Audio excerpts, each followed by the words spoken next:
Hello once again and welcome to the We Need to Talk About Chocolate podcast. We're back in the Melt Chocolate Yurt, which our viewers on YouTube will be able to see in all its glory. And once again, I'm with my fantastic co-host, Andrew Nason. Andrew, Hi. How are you doing? Yeah, good, thanks, Ed. So today's topic's definitely one of yours, I'd say. What are we going to be discussing today? Yeah, we want to go, I think last time we talked about how the monkey mind gets influenced by the food industry, essentially. And I think we want to do a deep dive into your Snickers bar.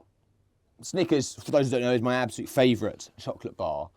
But yeah, you've been telling me that maybe it's not quite something I should be having every day, and that it's sort of, I guess, tricking me into finding it delicious. Yes, we think it's some sort of mind control. You know, your Snickers bar is... Like a tiny brown Jedi. Yes, it's the brown Jedi. Yeah. That's exactly right. And really, essentially what it's doing is its majority, or the largest component of it, is sugar. So I think we've got to look... There's no point calling it chocolate. Let's call it sugar, and then look at what the sugar does to your body. There's definitely lots of sugar in it, in lots of things that I do. And I am actually quite keen, for once, to pay some interest in this anti-sugar, or at least this questioning of sugar, after a recent trip to the dentist in which I was quite heavily scolded and had to get a couple of fillings. And the dentist seemed pretty sure that there was only one ingredient. So I'm keen to know what else this sort of devil food is doing to my body. So we're going to have to start at the beginning again. And Monkeys again? Or? We're monkeys. Great, yes, good. Yes, because that's where we start. And this is where the food industry really understands that you have got a monkey brain. And we're going to try and design food that satisfies that monkey brain. You were, as we remember, swinging through the trees and you see that fruit. Mm-hmm. And you have a dopamine release when you see it, okay? And we also discovered that when you eat it, you get a serotonin release. That's happy. You're happy, you're double happy, right? Great, I'm there, I follow. And you're getting a serotonin release from the chemicals in the cocoa. So, as we've discovered, you find a niche on the forest floor and you start consuming fermented fruit. And this is a very important niche we discovered because you become basically Homo sapiens because you walk from one tree to another. What is happening is you're basically doubling the dopamine. Now, why are you doubling the dopamine by eating fermented fruit? Well, it's booze, isn't it? And I guess in some way, booze triggers dopamine. It's why we get drunk and on a Friday night after work and feel great. So you as a monkey discovered that fermented fruit gives you a double dopamine hit. You're getting sugar from the alcohol, you're getting sugar from the fruit, and you basically have taken into account, you know, let's call it the beer honey fungus to half consume your food, and that is what creates that dopamine. So it's sort of sharing, really. Me and the fungus having a sort of... Yeah, you've got a good relationship. That's nice, that. And it's called the beer honey fungus, right? So, of course, it was a precursor Have another of beer honey. Yeah. Sorry. So you're in it's the forest floor became your pub door. And you were... Get that, that's lovely. Get that on a T-shirt. And we like it, the fact that you also were very social in this environment. You were what they call scrumping, because you sit with other monkeys, scrumping. It's a technical term. Doesn't sound like a technical term. It's very technical. It means that you eat fermented fruit with your mates. Oh, okay. Which is kind of what you do in a pub, right? Yeah. So going to a pub or scrumping is basically the beginning of our journey 5 to 7 million years ago, okay? So as food engineers, we know that. And so we're going to try and imitate and replicate that dopamine hit when we design our Snickers bar, right? Yes. Now, we're not adding alcohol, but we know that we can whack up the sugar and we're going to get the same dopamine fit. So the second question is, what happens when you consume sugar? What's the process in the body?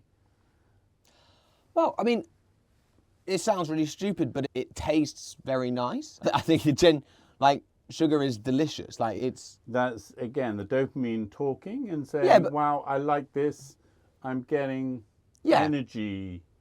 Well, okay. because that would surely take. I feel like the moment you eat sugar, Yeah. it's yummy. It's not as opposed to alcohol, right? If you a shot of vodka doesn't taste nice, it's the feeling from it which is why you go back and have more and more. Ed, I'm pleased you mentioned vodka because I have to stop you there. I have to tell you, at this point, we're talking to this monkey mind, that there is a cloud of vodka in the center of the Milky Way. And that cloud is pure vodka. What? Yes, there is a cloud. I've got a bit Brian Cox here. For the monkey mind, that would be a sort of mind-blowing That is. concept. There is vodka at the center Or of our galaxy. the Russian astronauts left it there when they were popping up. Any case, you're absolutely right. So we've got the dopamine, but what we're going to now run through is what happens to your body when you synthesize sugar. Well, it sort of gives you I remember more from sort of when I look after my nephews and Yeah. give them an ice cream. It's a sort of sudden burst of energy, which is very short-lasting, is what I would describe it as.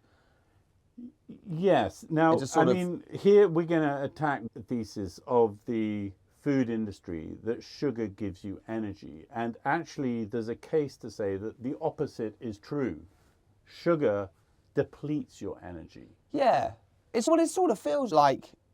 I guess it's the same with booze, where you drink booze and you feel great and feel sort of on top of the world, but then the morning after you feel so much worse than you ever had Correct. before. It's getting all the good stuff all at once and paying for it later.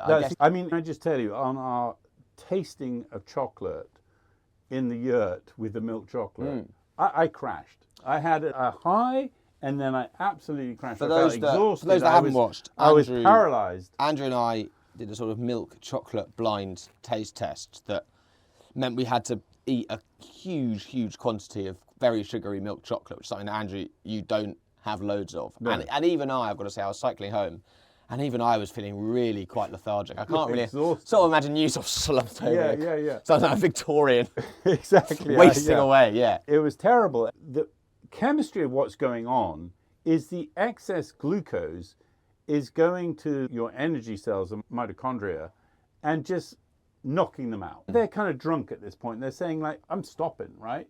There's so much sugar around. I'm not going to power this guy at all. I'm on strike.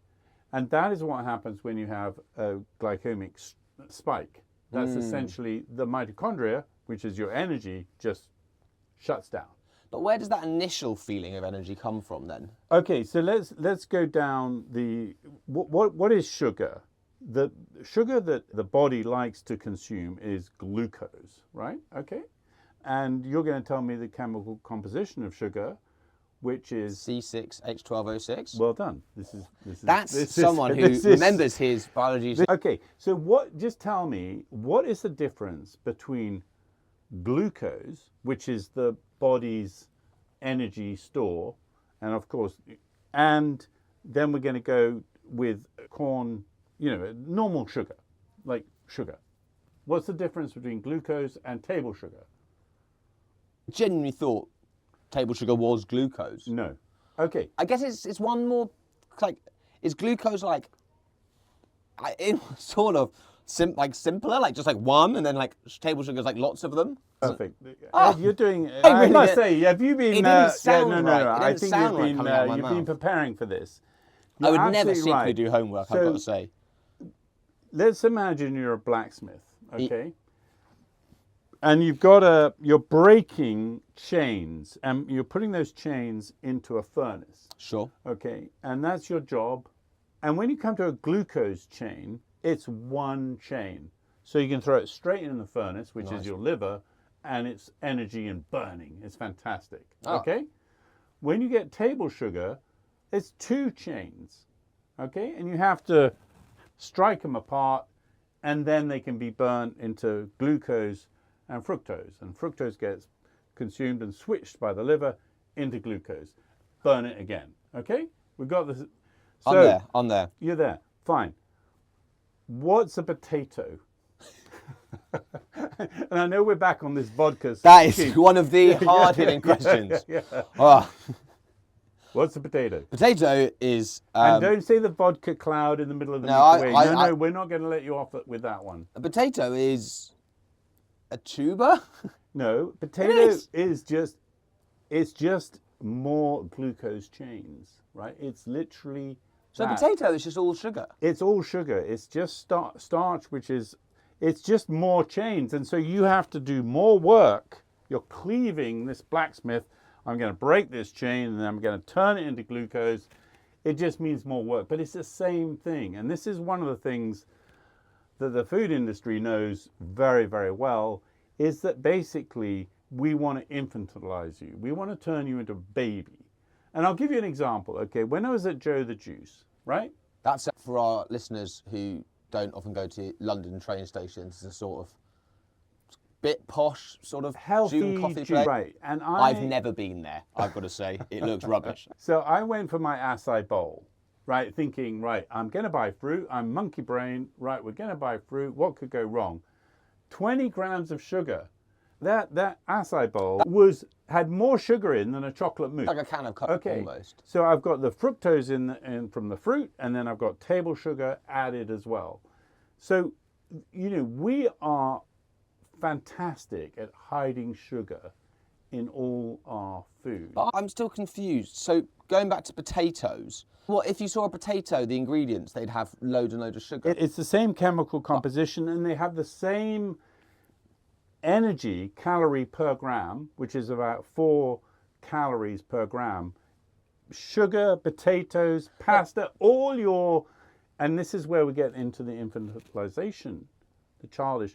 We are basically turning all your foods into white, mushy things. So you want, can eat you it. want longer chains, basically. You want to be the blacksmith doing the work. You don't want the simple. That's absolutely right. But you're recognizing that you're still, if you're eating, let's call it your whitewash food, be it pasta, rice, beer, or Snickers, These are all, they're everything all the same. No, they're not. Complex chains So what of you're saying- glucose that you have to But smash. rice and bread is not sugary. It's sugar. It's just a chain that you're That's just not breaking. bad for me.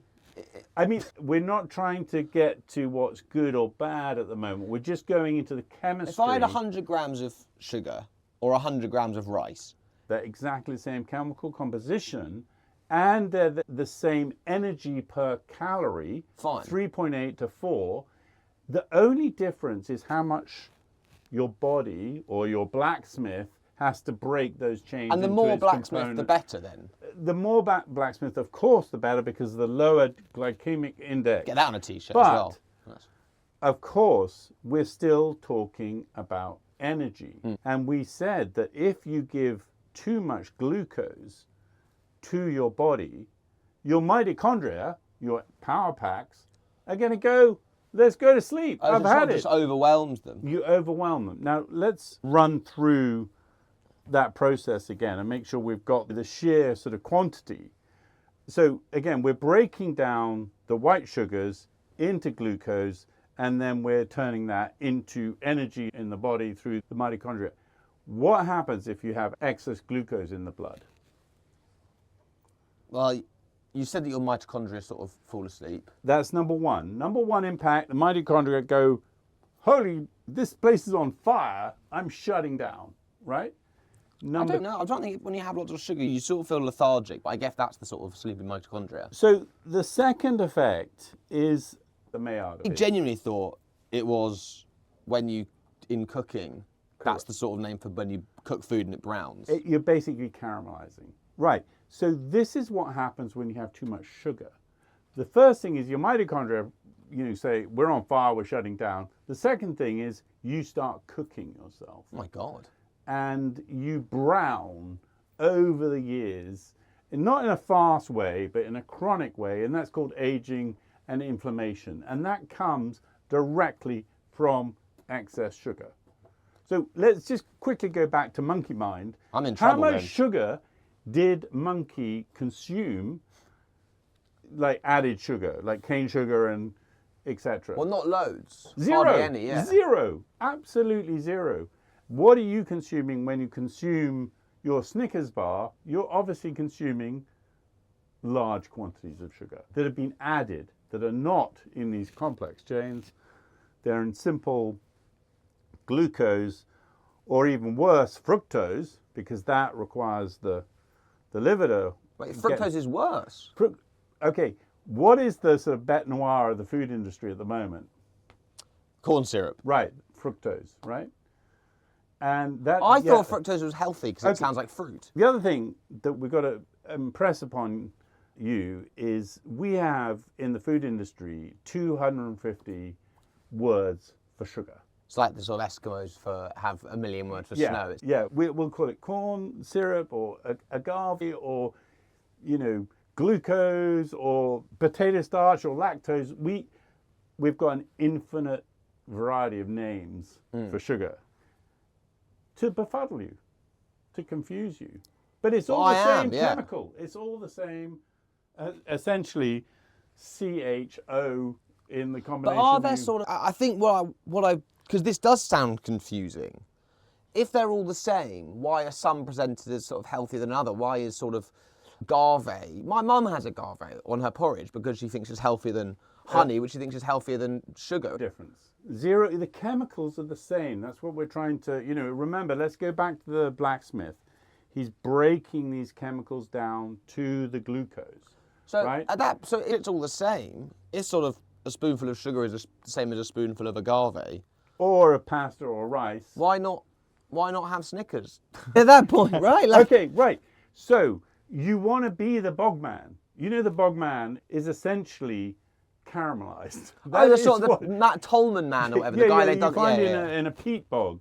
That is what has basically the acids and the sugars have caramelized him. Now, obviously, that's happened over a long period of time, but that's essentially what happens when you have excess sugar. But he looks pretty good for sort of 4,000 years old. Yeah, but we hope that we're not caramelizing or cooking ourselves from the inside through this excess sugar. So we've got really kind of two really quite negative effects. And the third is obviously just the inflammation that occurs in the body because you can't process that amount of... Yeah, and my teeth, which apparently have big holes in Exactly, now. and this is the weird thing about chocolate. Chocolate has the opposite effect to all those things. It's an antioxidant, and therefore it reduces the kind of burning. Oxidation is obviously burning.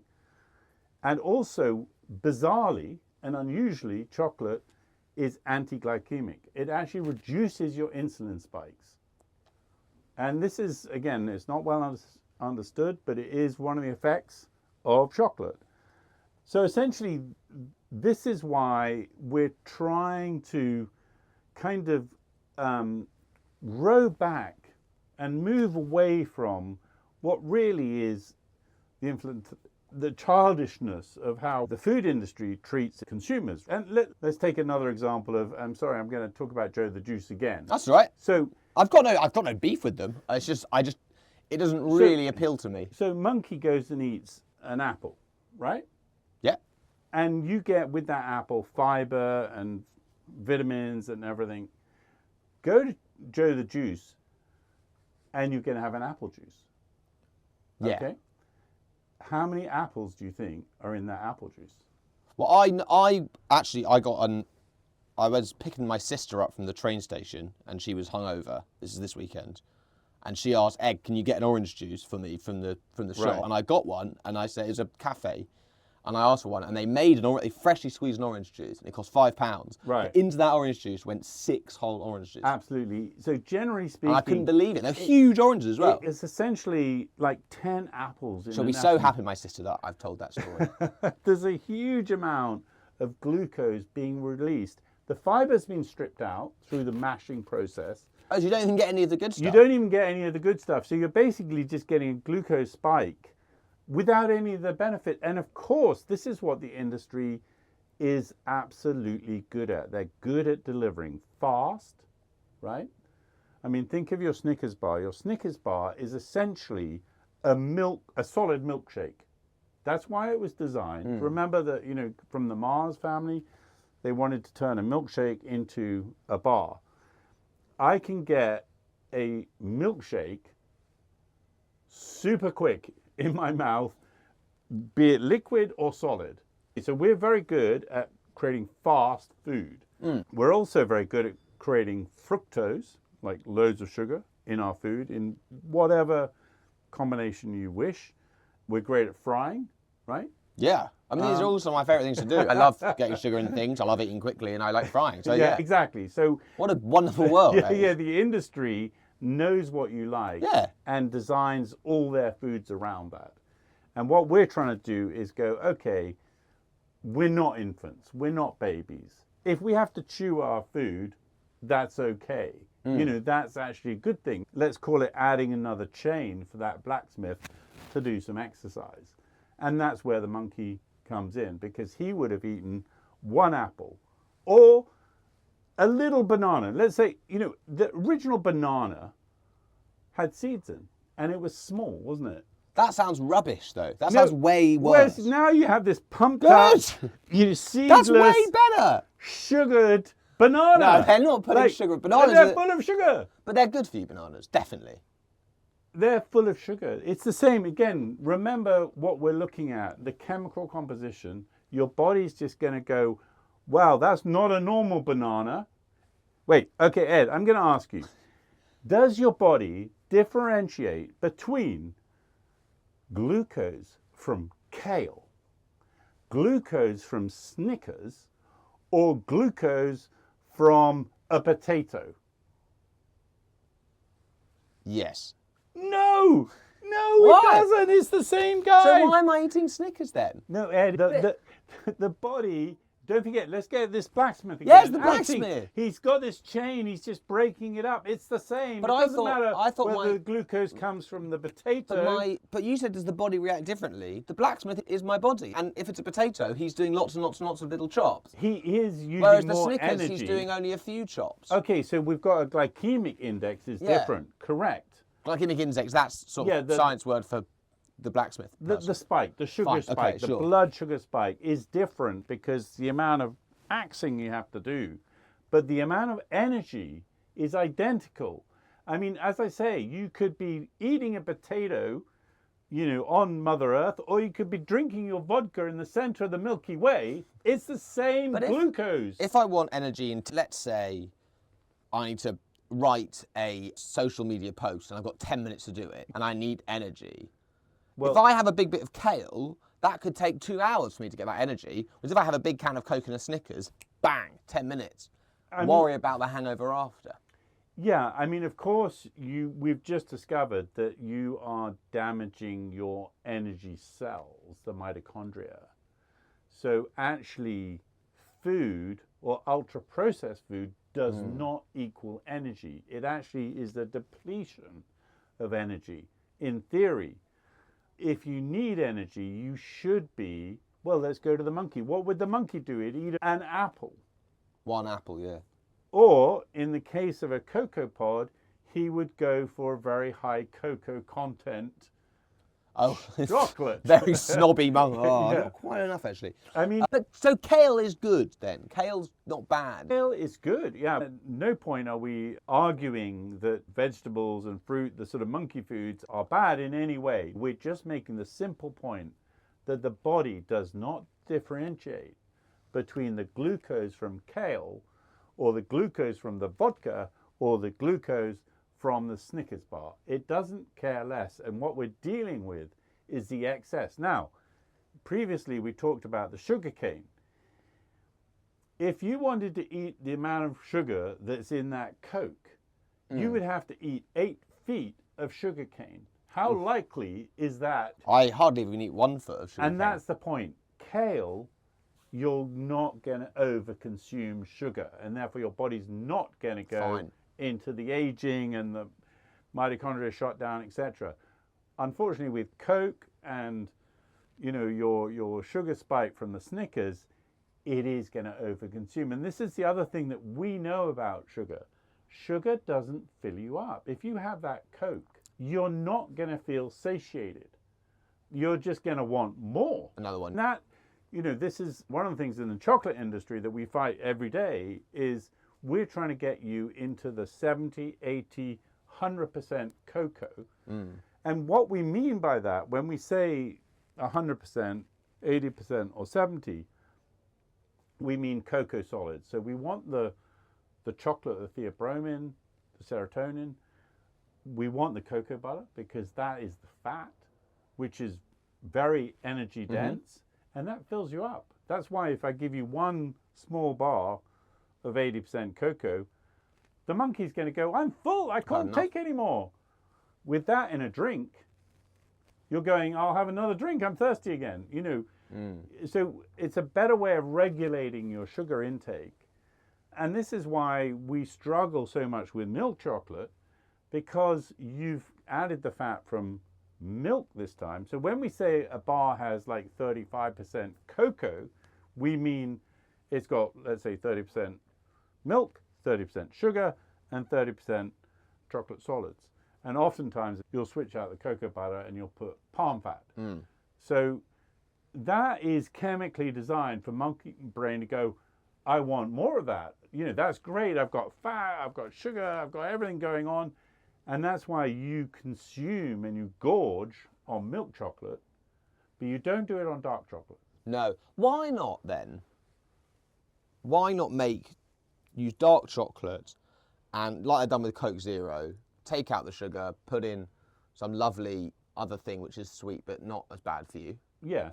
And then you're laughing chocolate but with no sugar in it. And that's exactly what we're trying to discover, and we hope we will discover, that you get all the benefits from that small bar of high cocoa content chocolate without any of the negatives. We're not going to get but it's not sweet though.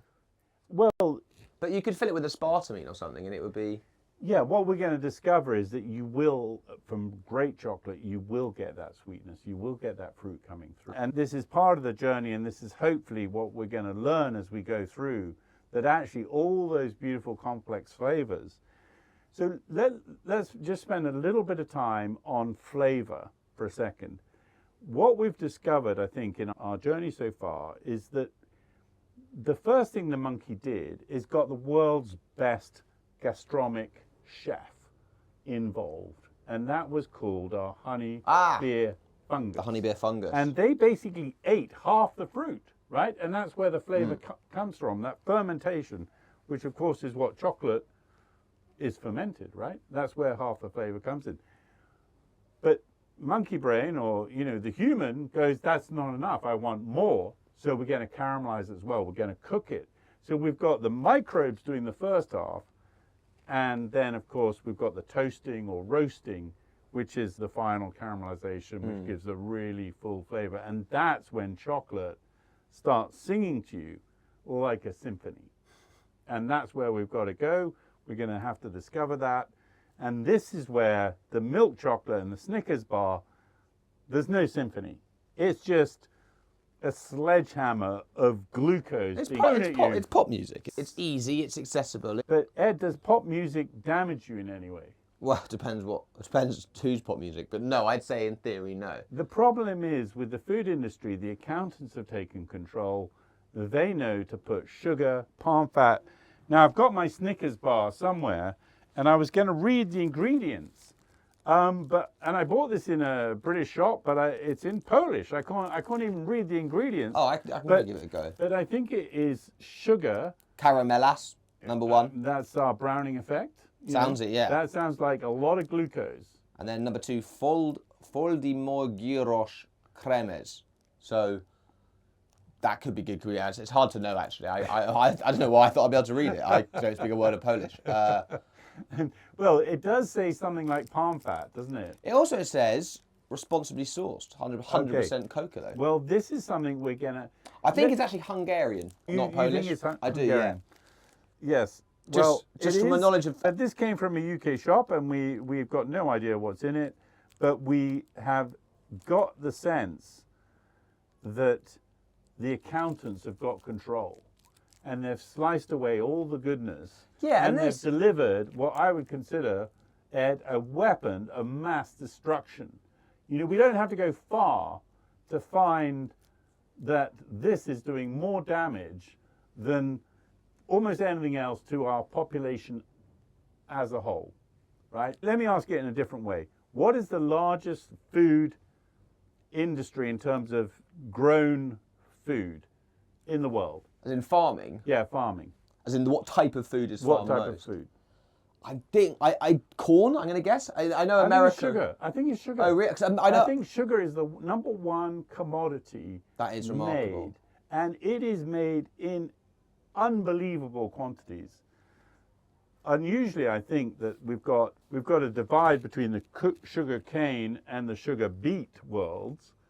But of What's the course, difference in those? well, one comes obviously from a grass. Now let's just let's go back to our monkey. Good, yeah.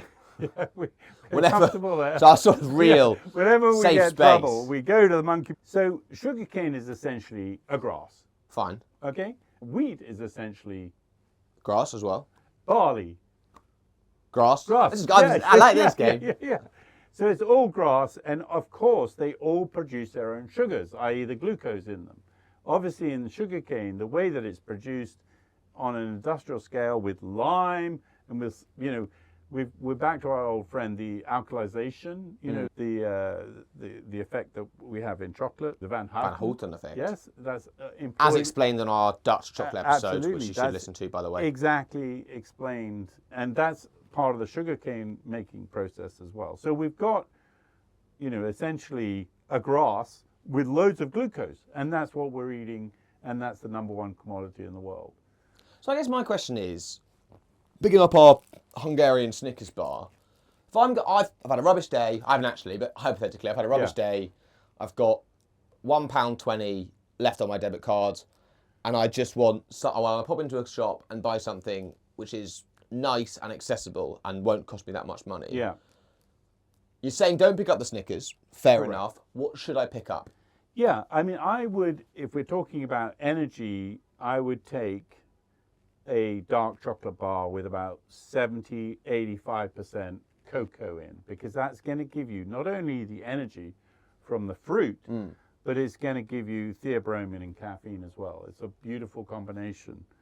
It's going to reduce your glycemic index, and it's antioxidant. So we're kind What of does that mean? slowing. So Because ox is good, oxygen, I want that, for sure. let's And go- anti is bad. So let's I've go back always to sort of our wondered this. blacksmith smashing that chain. I right? love that. This And blacksmith's he's- really, really changed and the way he's that I view sugar, actually. throwing each chain into the fire. Of course, when he gets a glucose molecule, it goes straight in easy. and burns brightly, But too quickly. the mitochondria go, ah. The mitochondria is shut down, and the body is at this point saying, oh my God, there's too much burning going on. This guy's on fire. It's like he's smoking. We're going to have to do something. We're going to have to issue insulin, and we're going to have to tell all those sugar glucose molecules in the blood that they've got to be stored in one of three places, okay? Number one. Can I guess? Okay, go. Liver? Liver 1, and fatty liver is a major, major problem, right? I mean, how many diseases boil down to a liver that cannot function anymore? Lots. All the things that I like doing are seemingly bad for my liver. All the bad things. It's And very hard. you want to protect that liver because it's trying to protect you. And every time you throw that glucose chain into the fire, you're reducing the effectiveness of that liver. Well, I do. So I feel a bit guilty towards my liver now. Yeah, I feel like yeah. I probably should. Get a fatty liver. No, Right? smart. Okay. Second, where else? So I'm the, now the just- liver can take about 100. I think it's about 100 grams of glucose of day? sugar. No, in its total, it's kind of Ever? yeah. I've definitely had that. let's- I've had this week. I had that in our last episode. I think I had 100 grams of sugar. So let's quickly boil it down. Your liver is your first petrol tank. Sure. Okay. So where else is that chain going? Liver was my only really bank up, but so I'm going to just start guessing places. Does a gallbladder do anything? You hear people talking about that? No. Kidneys. I don't know. Bones. Right. Bones? The second place that the excess glucose, or your second fuel tank. If your first fuel tank fails, they're going to go to your bones and go, okay, right, let's take the sugar from that. Where is the third fuel tank? I don't know. Blood? No. Ed, what? I'm shocked. If you're I'm still shocked by sitting in the bones. pub, scrumping with a lot of your male friends, I'm afraid there's one Belly, my belly, stomach. giveaway. Stomach, yeah. Because the brain is clever enough and go, this guy's just overloading me with sugar. I can't deal with it anymore. I won't be swinging from the trees for a very, very long time. So I'm going to have to put it somewhere that's not too bad. If I put it around my organs, they're all going to collapse. So I'm going to put it on my belly as belly fat. Yes. And obviously, the reverse process happens is when you don't eat enough glucose, the fat goes, okay, right, we'll provide the energy. And the body's brilliant at going forward or back. But of course, if you constantly eat your Snickers bar, it's never going to have gone in that reverse gear. So I think we're kind of, this is another sort of rant I have, I'm afraid. I'm ranting now. No, please. I'm off. Yeah. I'm fired up. So we're now going to turn you into a Ferrari. Great. And you're at the petrol tank and you fill it up with what you think is petrol, but you discover that only, in this case, about 10% of it is petrol. And the rest of it is essentially sugar and palm fat, which is, we've just discovered, is essentially another form of sugar. Yeah. How well is your Ferrari going to run? Not well, I think, is the easy answer. You got there, great. The second thing is, if your Ferrari doesn't run so well and it breaks down, you can change your Ferrari. If your body breaks down and it doesn't run so well, what are you going to do? Well, until the sort of, I reckon we've got another 30, 40 years before I can start just easily getting a new liver and stuff. So yeah, I'm sort of to make do, I guess. Yeah, there's no body B, right? So this is, again, what we want to do is protect what we have.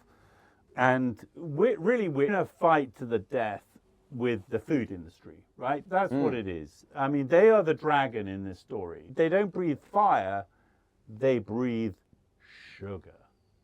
They breathe sugar. Out of every sort of pore and orifice just comes a stream of sugar. And what we're trying to do is create a shield against that and figure out a way of fighting back.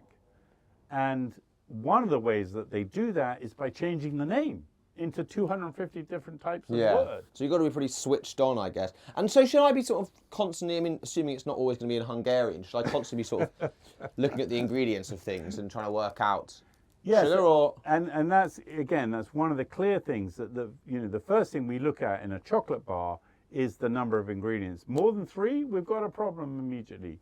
Number 1 should be cocoa, not sugar. There's a giveaway. Come on, don't make the life of the accountant so easy, right? We want the good stuff, like the cocoa, and we don't want the bad stuff, like the sugar.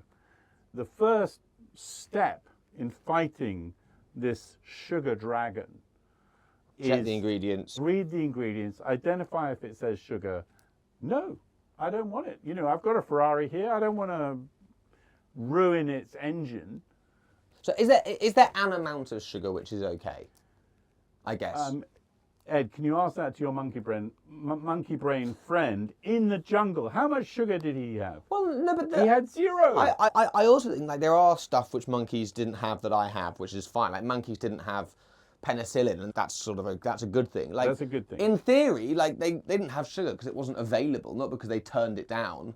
Like, is there any amount of sugar which I can have? I don't know. Let's say I have 1/4 of a Snickers bar every week. I'm probably going to be okay. What is that sort of magic number, I guess?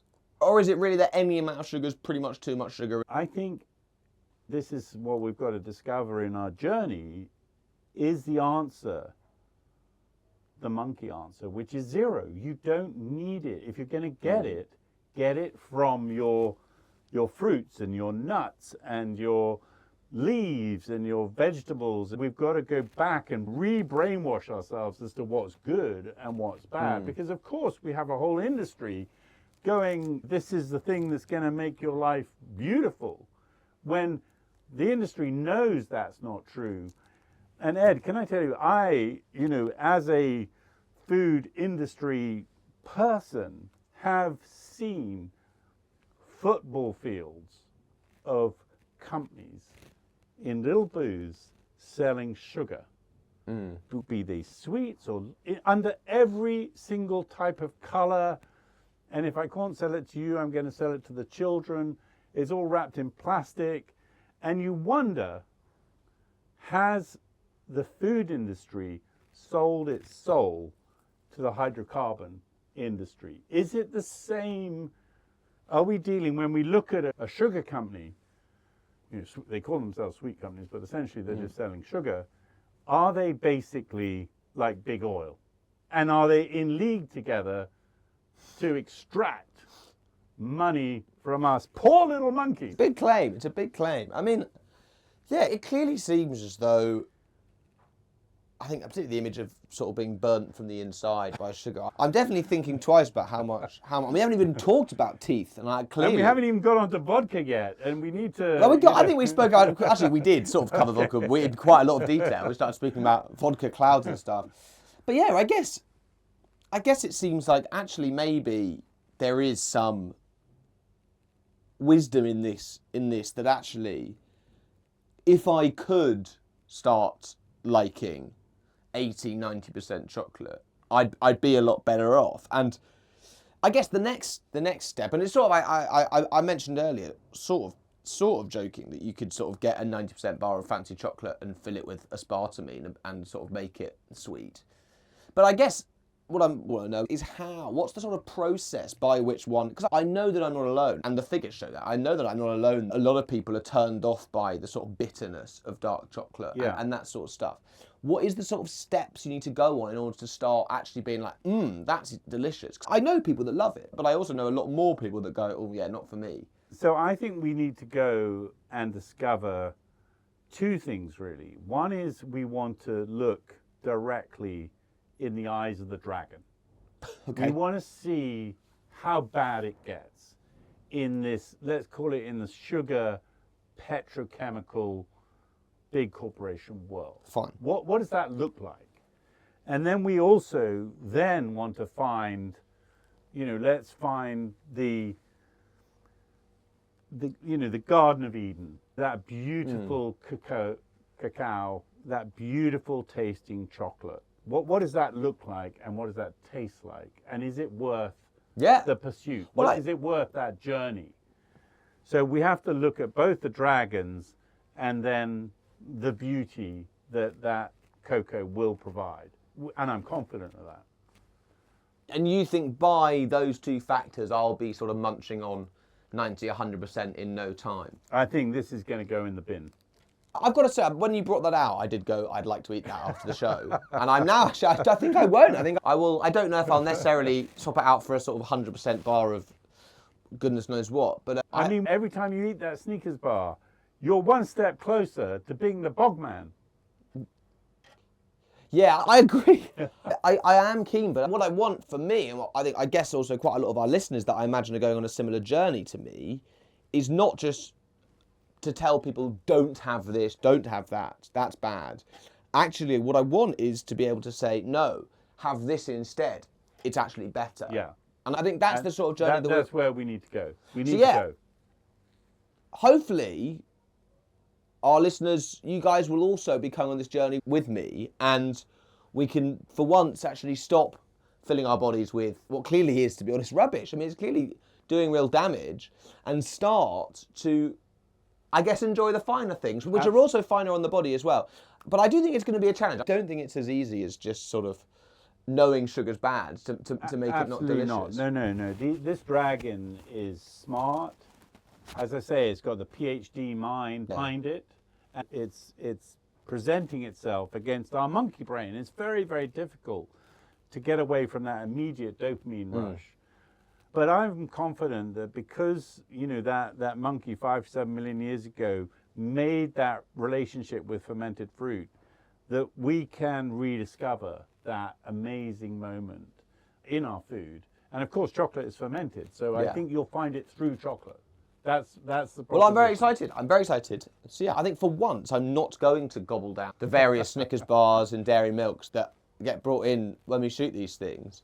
I think I might have to go and try a little 70% chocolate on my way home and see what the effects are. I will feed back on our next episode. Thanks so much for joining us, as always. We'll see you next week. And yes. So next week we're going to look at the heart of darkness.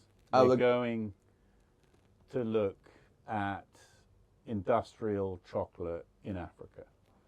And we're going to decide that when you reach your hand for that Snickers bar in the supermarket, what is the chain behind that? What is actually happening? And, where is your pound going, and how much of that pound goes to the actual farmer? And that is one of the things that we're going to try and dig into next week. Well, thank you very much. It's been a pleasure, and see you all next week for another, hopefully, very interesting episode. Thank you. Okay, bye-bye.